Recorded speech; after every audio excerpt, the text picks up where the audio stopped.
Awesome, thank you. All right, let's start with the easy question. Does anybody have any clue where North Dakota is? Anybody? All right, we got 1, 2, 2.5, 3. All right, good. That's better than average. So really appreciate that. For anybody who doesn't know where it is, there's the Appalachians and the Rockies. We're in between, really north. That's good enough, right? All the good parts in between the two mountain ranges is us. So first of all, who am I? Why do you care why I'm up here? I'm not a theory constraints guy by nature. So a little bit about me, and I'm seeing this screen is working. Awesome. So a little bit about me. So I've been a CEO of multi-billion-dollar organizations. I've been a CIO, a CTO, a COO, all the fun EIEIO jobs. Done all of those across multi-billion-dollar companies down to startups. I started my first company when I was 16, sold it to Charter Communications when I was 19. That was at the time the world's largest telecommunications company. Been doing all this kind of fun stuff ever since. In the last few years, I've been working for a governor as a cabinet member and direct cabinet member for a governor who now happens to be running for president. And I actually happen to today work for 3 people who are running for president. It makes my life really weird. But that is the kind of stuff that I do. And if you see a little spacesuit down there, go look up the TED Talk. There's a ton of fun stuff out there. But enough about me. Let's talk about North Dakota for a second. So, North Dakota capital. The government of North Dakota influences a huge number of people around the United States and actually around the world. And I'll talk about this in a little bit. So a handful of you said, hey, I know where North Dakota is. Can you tell me anything about the state? The word I hear always is cold, right? That's all anybody ever does. Well, let me give you something else. What if I were to tell you that the state of North Dakota is one of the largest cybersecurity defense organizations in the world? That even though the state has less than 1 million people in it, that they defend over 70 million people every single day. They're part of a defense organization that 1 out of 5 Americans are part of today. And this is the cornerstone state. Why? There's these cool little things called nuclear bombs in this state, the Strategic Air Wing and Grand Forks, the Minot nuclear missile sites, a whole bunch of other things that I'm not supposed to talk about. But the state has an intensive connection to the defense of this country and to all NATO countries and to a humongous portion of the world.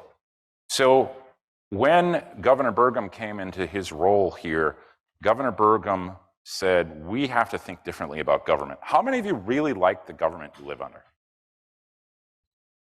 I know that's a super loaded question, right? I just ask a horribly loaded question just to see what hands I get. Let me say this differently. How many of you interact with your government in a way that you like to interact with your government? So when you get paperwork, you're saying, hey, I'm going to pay my taxes. It's super easy. I go on my phone, click, click, click, taxes paid. Hey, I need my licenses. You go click, click, click, licenses done. Anybody have that experience? Where are you from? UK. All right. You like everything you interact with your government.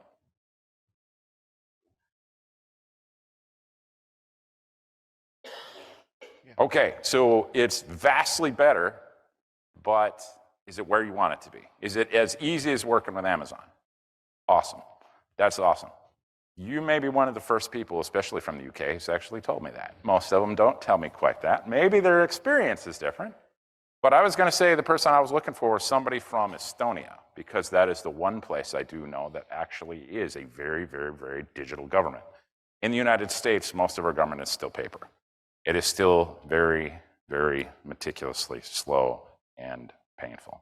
So we came up with the 3 things that we said we wanted to be able to do. We need to be able to secure all government-held data in the state, regardless of which government owns it. One of the things that's interesting in state governments, let's take Florida, for example. There's in the neighborhood of 6,000 governments here, right? That's a lot of entities that interact with each other. We also said we wanted to have a world-class government experience. So if the UK is the top of the world, we want to compete with that, right? Now, see, now you're rethinking that, aren't you? I can tell. So if that's the top end, and we say this is the best out there, we want to be able to compete with that. We want citizens to be able to get all their services 24/7, 365 at their fingertips easily and be secure while they're doing it. We also want to have the most efficient government services in the world, all those back-end services, health and human services, Department of Transportation, jobs, all those aspects. We want all of them to be able to provide their service incredibly effectively. Those were our 3 goals. So we asked ourselves the question, what is the most common constraint in government? What is the constraint that gets in the way of those 3 goals? And we had no idea. So we started a little project, creating better government. We went through our initiatives and we started working with different teams, and we asked the same question again, and we came up with an answer that wasn't what we expected. We expected, oh, it's data related, oh, it's process related, oh, it's et cetera, et cetera. What did we come up with? It's culture. The culture of government was slowing down our capability to meet the 3 objectives that we had. Why is that? Well, the culture of government is built around this aspect of, frankly, saying no, right? We stay in the same place, and that's not necessarily a bad thing, right? People see this and like, obviously this is bad. You can see the expressions there. But the reality is that many governments are set up to make sure that they are not disrupted quickly, and that's intentional, right? The intention is to stay very, very slow disruption, because a government that is disrupted quickly can cause a lot of problems. And this is the same kind of mindset, whether it's a Democrat or Republican or a Libertarian or anybody in between, and all the different parties that we have across this country, they all look at it the same way, is keep government moving methodically, but not quickly, because quickly causes risk. So as we thought about this, we're like, well, how can we change this cultural aspect to make it so we can empower it faster, but not necessarily so fast that we're causing problems?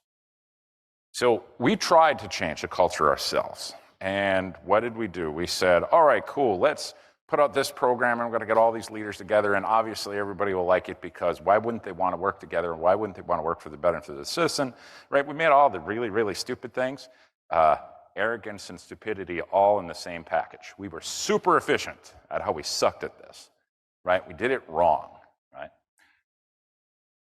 What we found out, what we learned, right, is when it comes to culture, every state's the show me state. Now, I've got a lot of international people in here, so I don't necessarily expect you to know, but the state of Missouri's motto is the show me state, right? They only believe what they can see. And what we've learned is that's practically everybody, right? Not just them. But North Dakota said the same thing. I said, I don't care where you're from the show me state. So we had to be able to tactically change the culture. And we had to think about this differently, and this is where Alfredo comes in. So Alfredo there is standing next to our little bison that is in the back of the Capitol building, one of these fun things you can go in and see. And at the invitation of Governor Burgum and myself, we brought Alfredo in, and we wanted to think about how can we release the chains of culture on an organization. So how do we change this aspect? And the same thing, we said, well, it's got to be done tactically. So we started applying different aspects of this. And I will tell you, theory of constraint was not the first thing that came to my mind, right, when I thought of culture. I thought of theory of constraint from the purposes of operational process. That's where I come from, right? I'm a Lean Six Sigma guy by trade, all kinds of cybersecurity knowledge, been in the process universe. I didn't immediately think of theory of constraint as an opportunity here. This is something I had to learn. My teams saw Alfredo's teams do work, and my teams brought that to me and said, this can really, really make an impact. I'm a servant leadership guy, and when my team says this is awesome, we go figure out how to make something awesome. So what we step forward with is we step forward with a mindset change across the organization. So all the governments out there, tell me what the purpose statement of your government is. Anybody? Anybody give me the purpose statement of any of your governments? Pardon? Protection of life and properties, okay.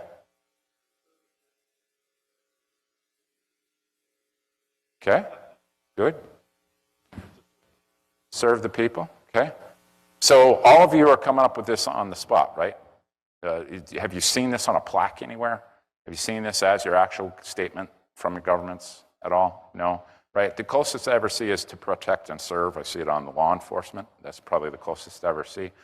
But I've gone around the world doing this. In fact, one of our first projects talking about this was in Toronto, and then I've been all over Norway, Germany, England, et cetera, about with this stuff, asking these kind of questions.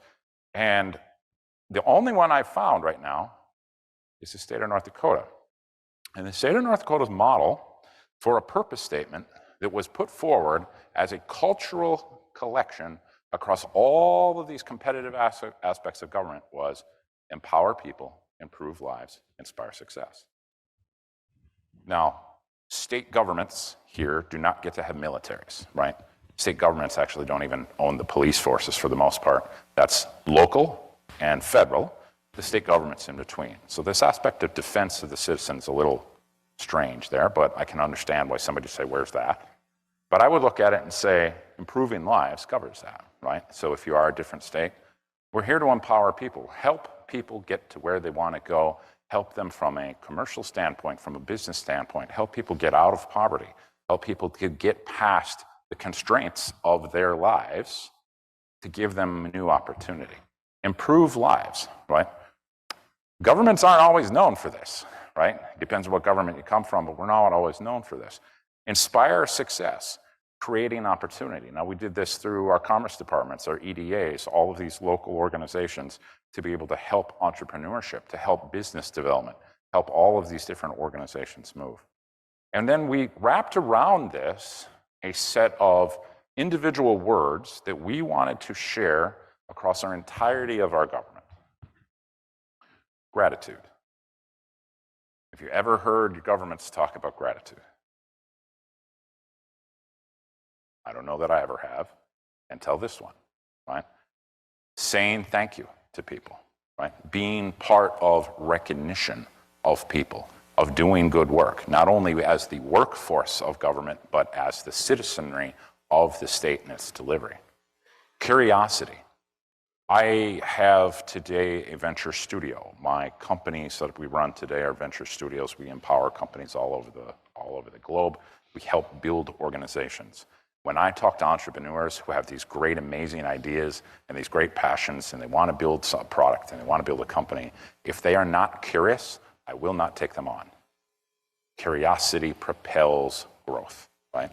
So curiosity became part of the core aspect of this.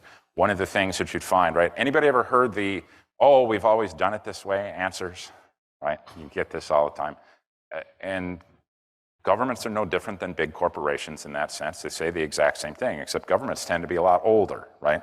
Hey, we're 150 years old. We still have chalkboards. You know, probably not, but they've got things that they have done the same way for a very, very, very long time.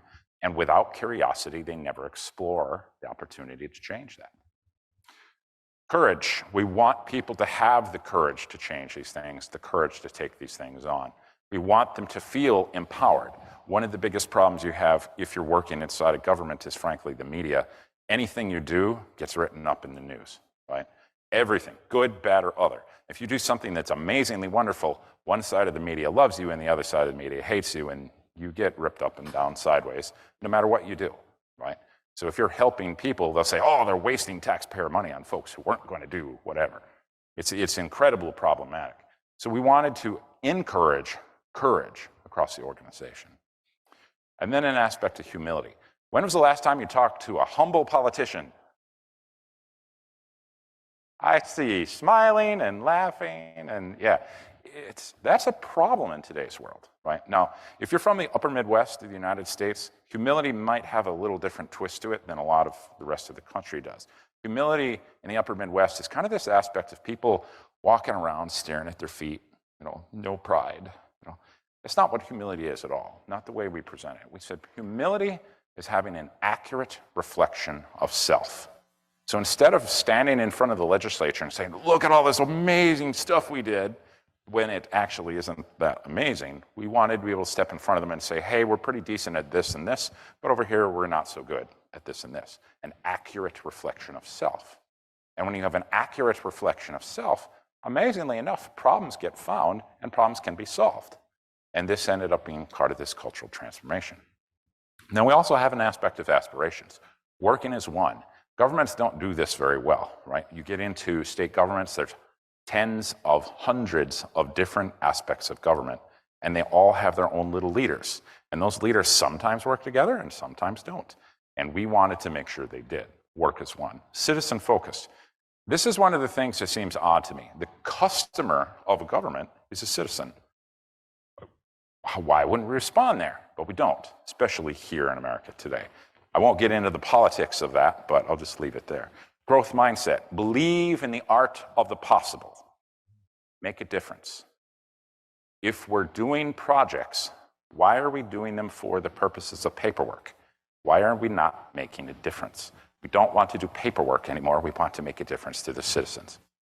Leadership everywhere. So this one was maybe the hardest for us, this aspect of leadership everywhere. Government has a lot of hierarchy.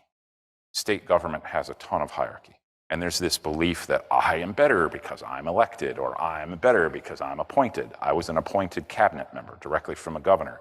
A whole bunch of people treated me as if I was something above them simply because I came into that role. And I have no interest in that whatsoever. I hire people in my normal job, in my private sector long before this, come in government for 6 years, go back to the private sector. I always hire people smarter than me because I don't need anybody dumber than me. I need people smarter than me, right? I want them to be intelligent, awesome people, and I want to empower them to lead, and that's what I do.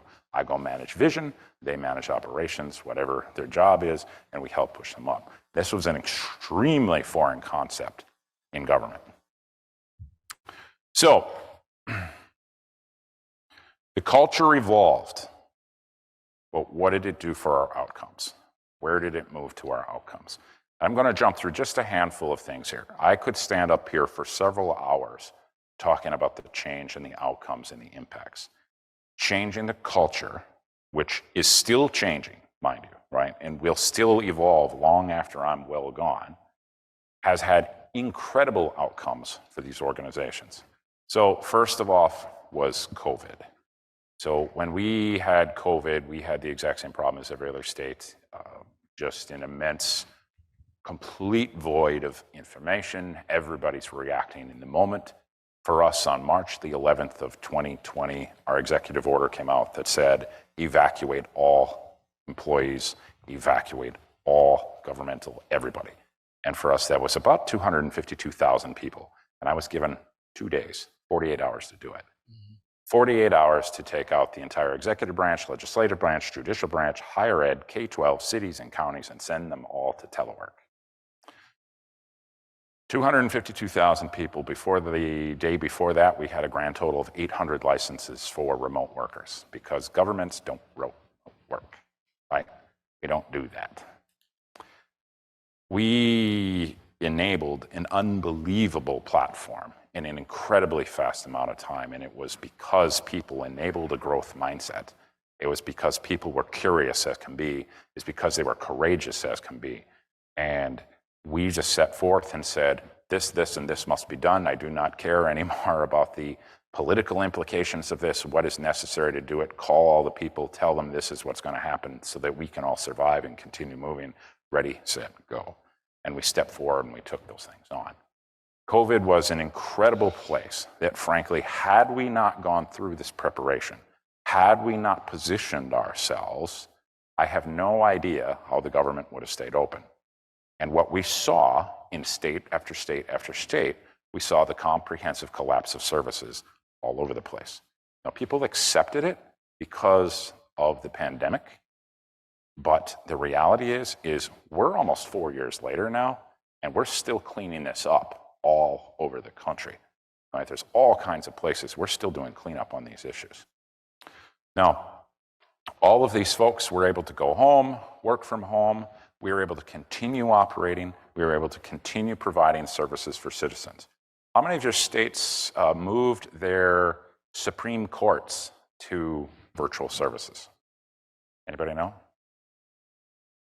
We were one of the few where the Supreme Court still met and still did law and still moved forward because we moved the Supreme Court to a virtual environment, right? The judicial system went virtual. The legislature said, we've got to be in session. They've got all kinds of things that had to be done, especially due to COVID. They went virtual, right? Most other states were like, what do we do with this, right? Now, this is a combination of immense amounts of things, right? This isn't just the cultural change. This is a huge number of people who all stepped forward and said, we're going to crush forward. But they enabled growth mindset. They enabled curiosity. They enabled these aspects of leadership everywhere, which made it so they could continue going forward. Now, these things are big kind of intangibles in some senses. They're harder to touch, but I want to give you a couple that are really, really, really touchable because of how we approach this. So anybody work in the cybersecurity side of the universe here? Anybody? No cybersecurity folks? Okay. So from a cybersecurity standpoint, I want you to know that there are 750,000 jobs open in just the United States. There's 2.2 million jobs open in the worldwide, and we are losing this battle constantly and continuously. And the state of North Dakota is the very first state in the country to say, we're going to fix this kindergarten through PhD. Every student, every school, cyber educated, kindergarten through PhD. We launched a program to be able to create computer science standards, cyber science standards, taught 2,500 teachers, integrated those standards together, deployed it to every single school in the state and every university in the state in under a year. Hey, private sector guys. Anybody else think you could do that? You think you could hit that many students and that many teachers and that many schools in under a year? I couldn't in my previous job. My previous job was a company of $40 billion a year, and there was no way in hell that I think I would have been able to get that done. So from here, we also kept on going. We have the very first state championships for high school students for cybersecurity. We have state playoffs, right? So kids are moving forward, playing these games. We have the JCSOC, and I just mentioned 70 million Americans that are part of the defense organization. Huge number of things going on. We enabled project after project after project after project, which got us 28 national awards, and that should say, and 11 governor's awards from a national standpoint. Blew the numbers out. Blew them out so much that you can actually measure it and say that we delivered more projects and more systems and more improvement to the citizen in 5 years than the 25 years before that combined. A huge impact across the board. Lots of projects, lots of systems, lots of movement.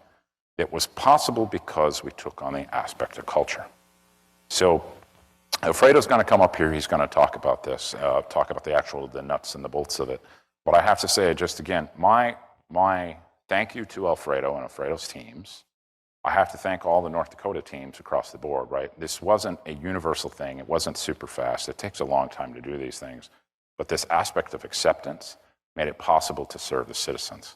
And now we go out telling folks all over, everywhere, how we can help improve their governments, how we can help bring their citizens out of poverty using different models, how we can support people who are in incredibly bad situations using those models.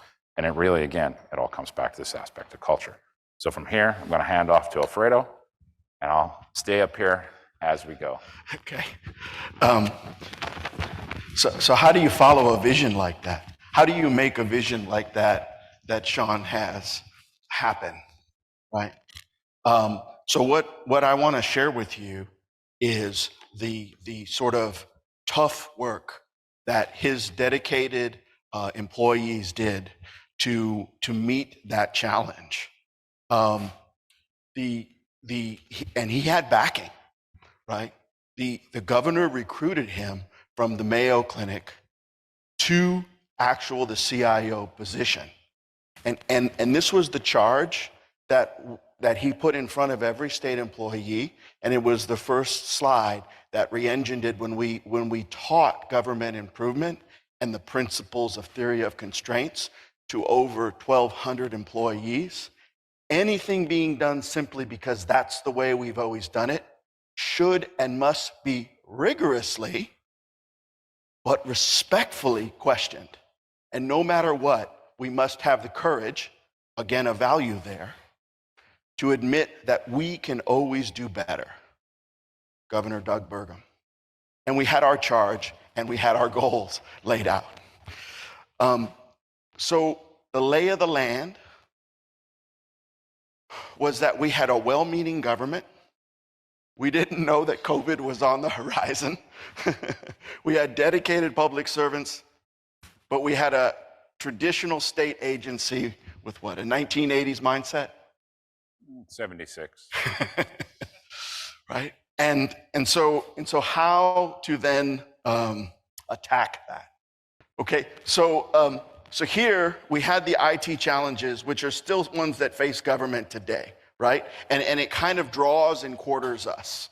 So we're under attack by the fraudsters, right? The hackers, right? There's cyber attackers here. The programs today, I don't know how familiar you are with government, they can't operate without IT. IT is the way we do business. It's the new inbox. It's the new way that paperwork happens to make the functions of government happen. And our demands of our citizens are relentless, right? They want to know, why can't I do that on my phone? Why do I have to go home to do that application, right? And then the legacy systems that were put in place in the 80s and 90s are starting to erode and decay and need to be replaced.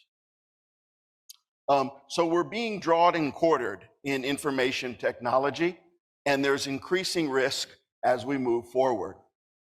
Now, you heard a lot about these objectives from Shawn, right?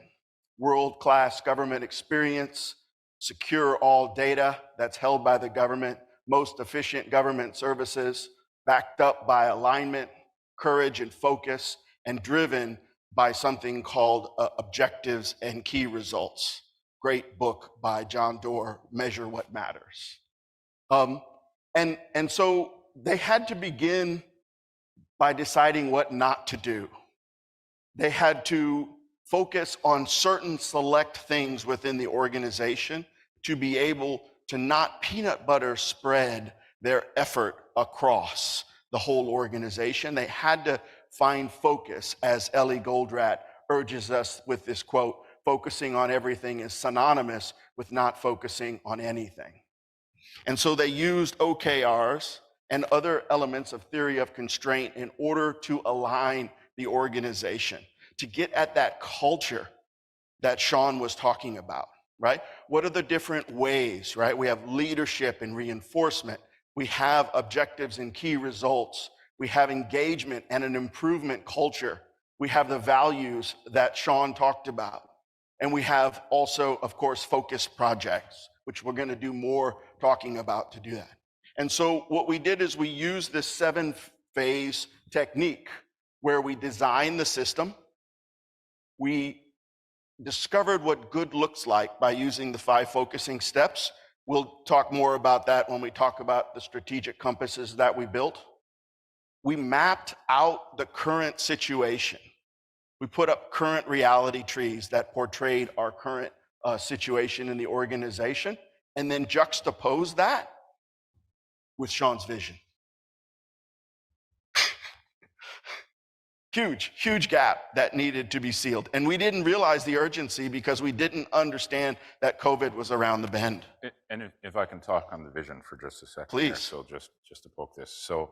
So again, there's a TED Talk, go watch that if you want to see the big long version of this. But the aspect that we took on is we said we needed to be able to put a vision in front of people that was something that everybody could aspire to. And what we chose is going to Mars. And you actually, if you walk in my house in Mandan, North Dakota, when you come in, you will see this giant acrylic Mars that everybody has to walk through to be able to get through. But it was this aspect of setting this humongous target. And in government, this is super scary to people. They're like, what? We can't possibly do anything that the legislature hasn't told us to do. So we had to take this and separate this a bit and go, yes, we're going to Mars, and we were able to set that stage, and that was part of this aspect. But then we had to roll back and say, and we understand that some of you are working on rocket ships, and some of you are still trying to figure out how a sail goes in a canoe. And that's okay. That's just where we are, right? And let's figure out how the sails can get done to go motorized, to have a bigger boat, to get to a metal ship, to be able to get to et cetera. And we stepped them through this. That's what allowed us to be able to actually have this visioning aspect, to take them through a vastly different cultural curve, Because before, originally, it's just like, no way in hell we're doing any of that stuff because that's not possible. But you got to admit that it was intimidating. Yes. For your folks, for me, for my team as well. Yes. Yes. I mean, getting to Mars from 1976, that's a long way. Yes. Yes. And so after we did the gap analysis and understood that distance, then we designed the future. And we did it through goal trees and the like to be able to show what was possible for the organization. And then we implemented those changes, sustained the gain, measured our progress toward those objectives and those goals, made sure that that was the reporting mechanisms in government. And we did it through projects, which we'll take a closer look at here in a moment and how that was managed. And the first project was huge, right? Strategic transformation. And that's hard work. And you can see there, that's Shawn in the back there. And that I blew it up there a little bit so you can just kind of see the perspiration on his forehead as he's thinking this out. How is this going to happen? I am not crying, nor am I asleep there, I promise. Every one of those. And then one person wrote up, and he went to the back of the room and he wrote it on a big, huge sticky board, right? And he said, we are the lever. We, the employees, the state employees, are the lever. We're the driver towards positive and disruptive change in North Dakota to empower people, improve lives, and inspire success. And then Shawn saw that and asked them to read it aloud. And at that moment, we felt in the room that we were like, okay, maybe we're cresting this hill.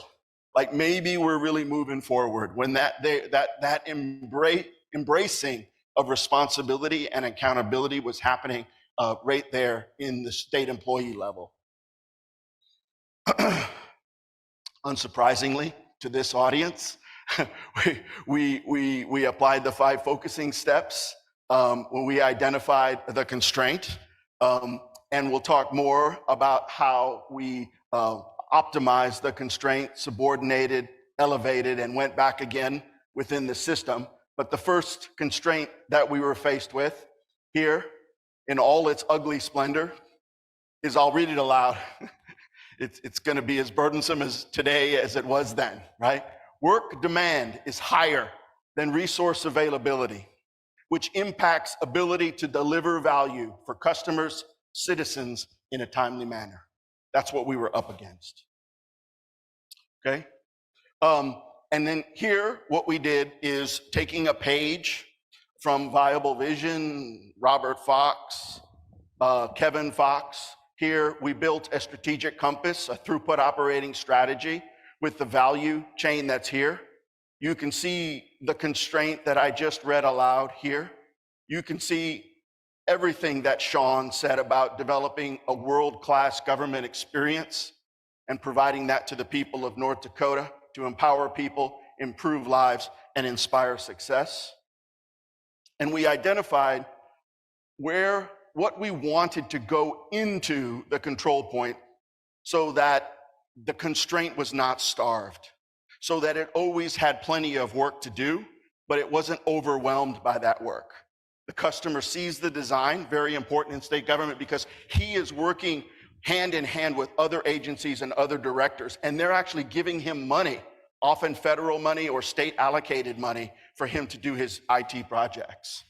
And then the business needs. Requirements are clear, concise, and testable, and funding is appropriated and allocated, and we have full kit to move forward, because there's always work available for the developers or the procurement team, depending it's make or buy.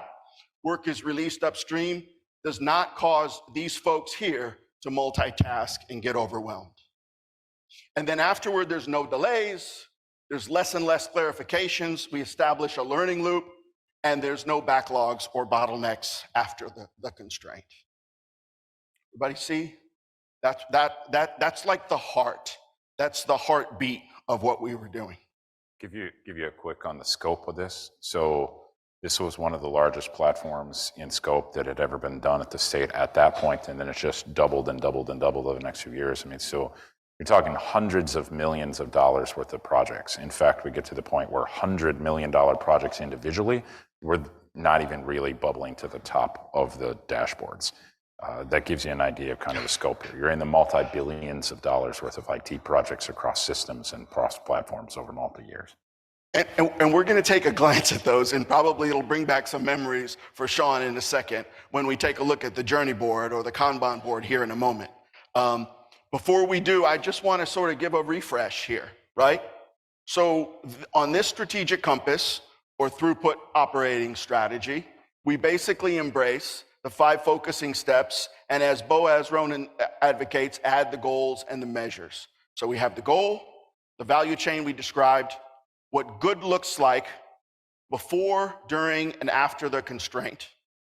Along the way, we gather necessary conditions, which will be really important when we start to build our goal tree. Then we have our levers that we identify, those things that are force multipliers in terms of accomplishing our goal. And then we get our metrics in order and start to use those for our performance evaluations. So there's a major decision here, and Shawn made it. And that is what you just saw was what he did with his executives and his team, right? And I remember your education person that was in charge of all of those initiatives you described. She was right there at the table.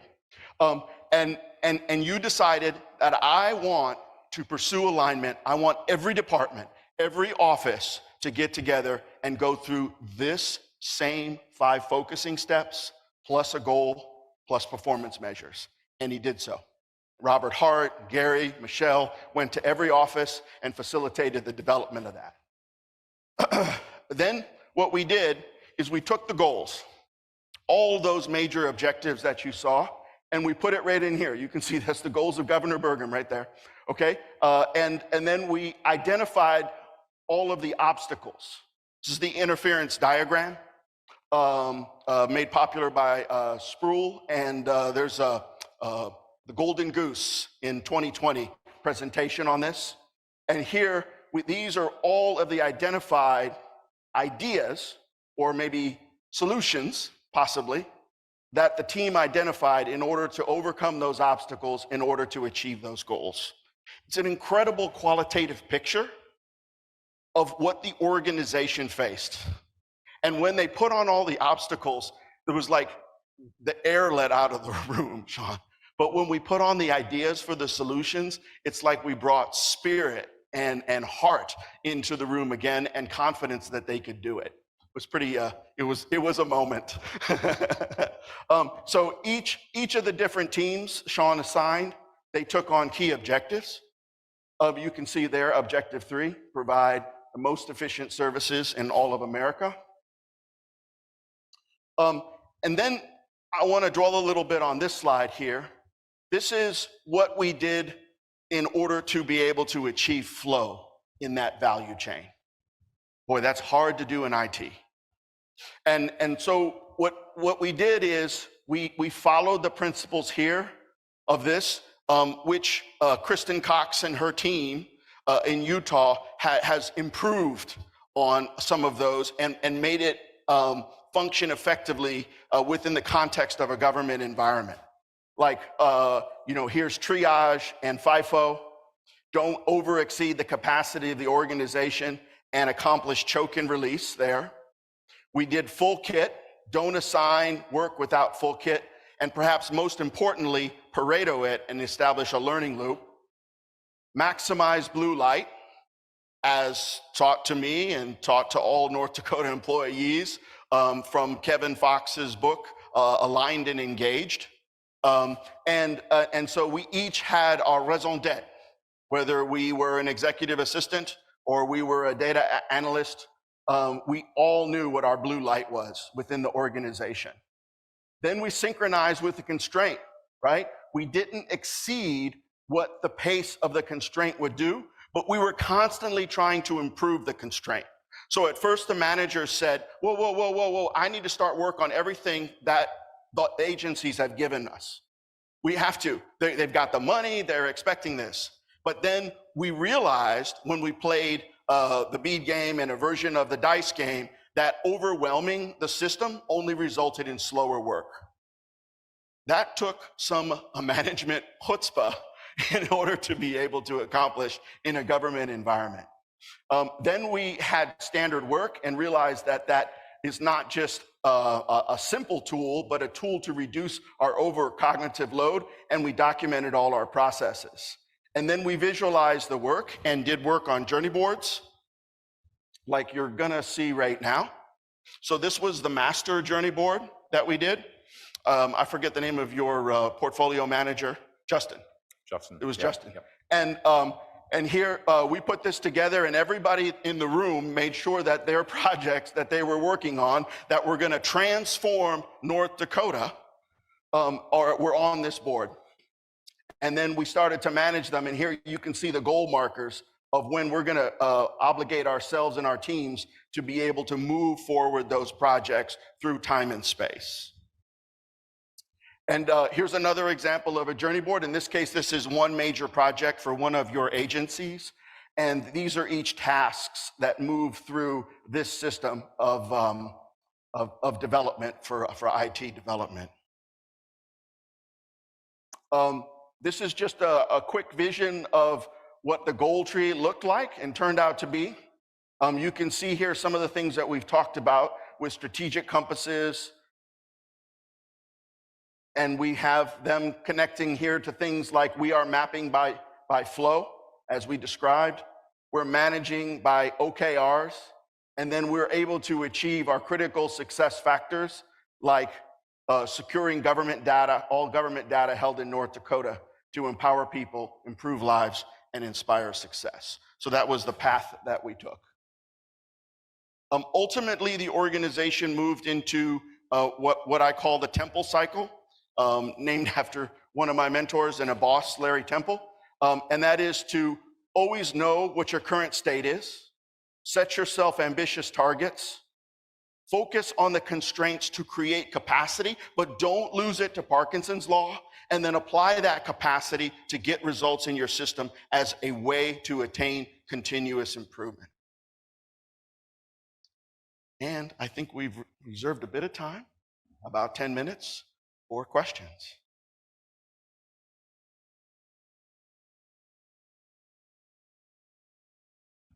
Thanks. Great story. Thanks. Maybe I missed it. Did you talk at all about how you actually went about instilling the change in culture? Because it seems like, I mean, that's huge, and I mean, the pieces are there, but what did that plan look like? So everybody's heard probably, or at least probably a lot of folks in here, you've heard the phrase drinking the Kool-Aid, right? So everybody's heard drinking the Kool-Aid. I prefer swimming in the Kool-Aid. We make a big pool and we throw everybody in and we're like, you're gonna come out purple, right? So we took the cultural aspect and we applied it to every meeting. We applied it to every exec team aspect. We applied it to the entire organization and said, why are we here? We're here because we're here to empower people, improve lives, and inspire success. What are we doing today that does that, right? And we started that as part of a routine. We changed our communication protocols completely, where previously the CIO showed up every so often, honestly, right? We did constant newsletters out to the team, 3 times a week newsletters. I was on a daily huddle for the entire organization every Wednesday. We get on that every single Wednesday. We did daily leadership meetings for the entire organization. 4 days a week. It was hosted by one of the executives. Sometimes we'd bring the governor in, sometimes we bring executives from other organizations in. You know, head of DOT was on one, head of highway patrol was on another, et cetera, et cetera, et cetera. And we would go through this aspect of how do you serve your citizen? How do you serve your customer? How do you serve your resident? And that will come back to the team on a constant basis. So the whole cultural transitional plan of this is probably a 5-hour conversation to give you the big overview. But we made sure that it was ever present, that it was constantly present. And when COVID hit, it actually became easier to deliver this because everybody wanted to know what was going on in the moment. We actually got to the point where my briefings on Wednesdays ended up being one of the biggest briefings in the state, because we made them open-ended. We said, anybody, anywhere, any agency wants to be on this, because who knows what we're going to talk about. So we ended up all these groups coming in. And so not just the IT organization, 450 FTEs, 1,200 some partner, contractor, et cetera. Not just that, but you had all these other state organizations showing up and listening and watching and bringing their teams and inviting their teams. And so we ended up being this kind of this beacon of communication in the middle of things. And every time was empower people, improve lives, inspire success, curiosity, courage, humility, growth mindset. And we would make sure people swam in the Kool-Aid. And then that helped migrate things faster. So, but the larger mass strategy of communication, yeah, you're right. We simply just don't have enough time to cover it all. So let me ask you, Robert, in the process of cultural change, what's the constraint? Exactly. It's the mind and heart of every individual. So how does an executive do that? He walks around, talks to his people. He has, like that where I showed you with him sweating, not crying, in the photo there, right? That was a gathering where they were talking about these principles and how they should apply them and whether or not they should. There was a huge debate on whether or not there was value in seeing all of the projects on the board. There was one person in the room that argued that it would be overwhelming to see it, bad for morale, we shouldn't do it. Yeah, that seeing the problem was a problem. And so my wife's over in the corner, and she actually named one of these things. She called it speed dating for managers. But we set up a meeting where I would meet with every single person in the entire organization, all of them, everybody. And I had an assistant at the time who would sit there with literally a stopwatch. She went and bought off Amazon because she wanted the cool clicker stopwatch thing. And it was a set time, either 5 minutes or 15 minutes, depending on what was available. And I met with every single person across the board. And we sat down and did this. And then I also do these programs that we call Gown Up, where I would embed myself in organizations. So as an example, the one that was more fun for me was going with a highway patrol, and the officer said, hey, there's a guy from Minnesota, he deserves a ticket. Let's see if we can't get 140 miles an hour to get him. I'm like, go, dude, go. So that was a ton of fun for me. But we did those on a constant basis. And then I required it of our exec teams. So you work for me, you will Gown Up. You will go and see how your customer works. This created this unbelievable connectivity, not just in the structure this way, but this way. Mm-hmm. Right, this horizontal connectivity that just became so much faster for people to go, this person believes because they're here. This person believes because they're here. And the proof was in the ability for him to take the agencies online during COVID and continue their work to serve the people of North Dakota, which was such a challenge to all of the other states in the union. Yeah, we were very pull and push in this system, right? And that was actually part of the design. So in the big map, right, we had aspects of what we had to do that had to be pull, and we had other aspects that had to be push.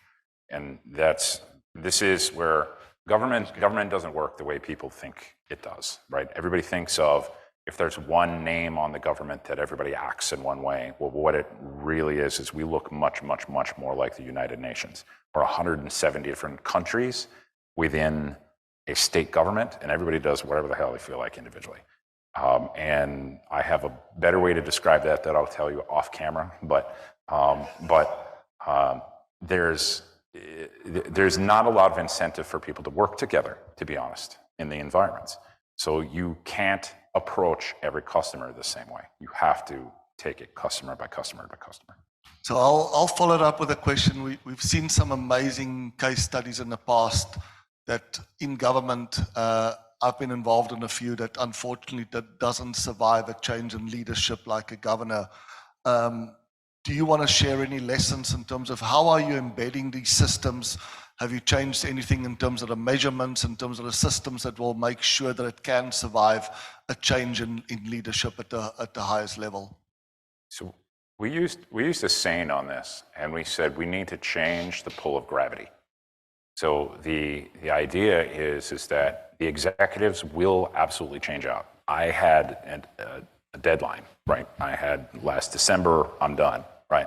The governor will have a deadline going forward. His goes a couple more years.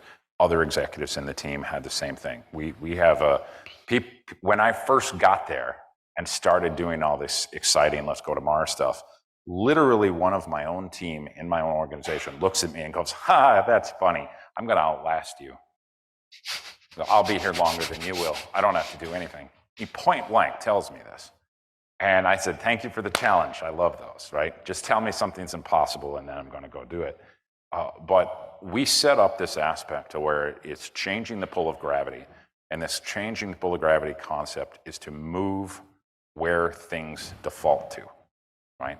And if you can change what the default pattern is, that fallback, you will make absolute progress.